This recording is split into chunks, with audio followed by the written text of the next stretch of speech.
حضرت ایوب علیہ السلام۔ حضرت ایوب کے والد کا نام اموس تھا۔ آپ کے جد اعلیٰ اسودوم حضرت اسحاق کے فرزند اور حضرت یعقوب کے بڑے بھائی تھے۔ آپ کی والدہ حضرت لوط کی اولاد میں سے تھیں۔ حضرت یعقوب سے مفارقت کے بعد کنعان سے ہجرت کر کے کوشیر اکوسرا کے دامن میں آباد ہوئے۔ یہ علاقہ عرب کے شمال مغرب میں اور خلیج عقبہ کے درمیان واقع ہے۔ مورخین کے مطابق یہ خط ارض سرخ رنگ کی مٹی پر مشتمل تھا۔ اس رنگ کو لغوی اعتبار سے ادوم کہا جاتا ہے۔ اس وجہ سے یہاں کی آبادی کا نام ادوم مشہور ہو گیا۔ حضرت ایوب کا مسکن بسر تھا۔ یہ بستی عرب کے شمال میں فلسطین کے قریب اب تک موجود ہے۔ سیدنا حضور صلی اللہ علیہ وسلم نے شام کے سفر کے دوران یہاں قیام فرمایا تھا۔ عبرانی میں حضرت ایوب کا ناموب ہے اور تورا میں یوباب ہے۔ اللہ نے آپ کو منصب نبوت کے جلیل القدر مقام پر فائز کرنے کے ساتھ ساتھ آپ کو اپنے قبیلے کا سردار بھی بنایا اور عزت و احترام اور جاء و حشم سے نوازا۔ آپ کے مال مویشیوں کی تعداد ہزاروں میں تھی اور خدمت گار سینکڑوں تھے۔ بے شمار باغات اور کھیت آپ کی ملکیت تھے۔ بے حد فیاض انسان تھے۔ غریبوں کی امداد، فقراء و مساکین کی اعانت، بے کسوں کی دستگیری، بیواؤں اور یتیموں کی کفالت، سرپرستی اور مظلوموں کی فریاد رسی آپ کی زندگی کا حصہ تھی۔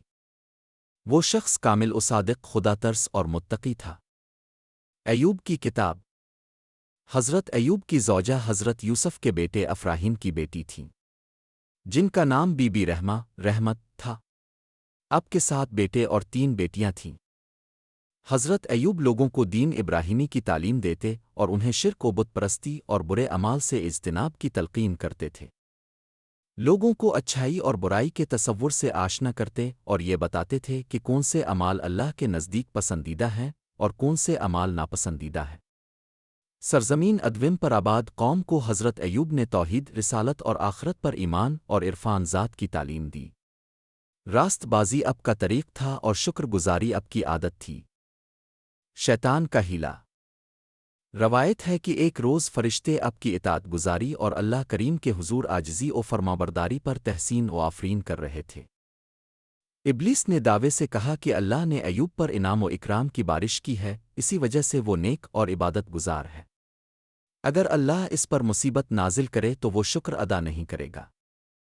حضرت ایوب کے حالات اچانک خراب ہو گئے۔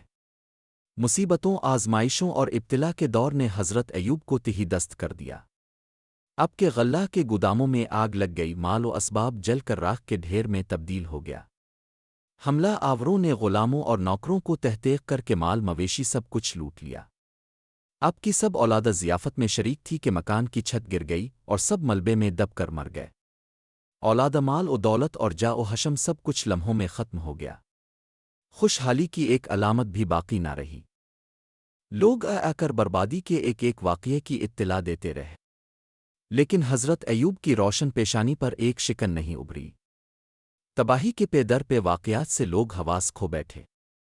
حضرت ایوب کی رہائش گاہ کے باہر آہ و فغاں اور نالا و گریا کرنے والوں کا ہجوم ہو گیا۔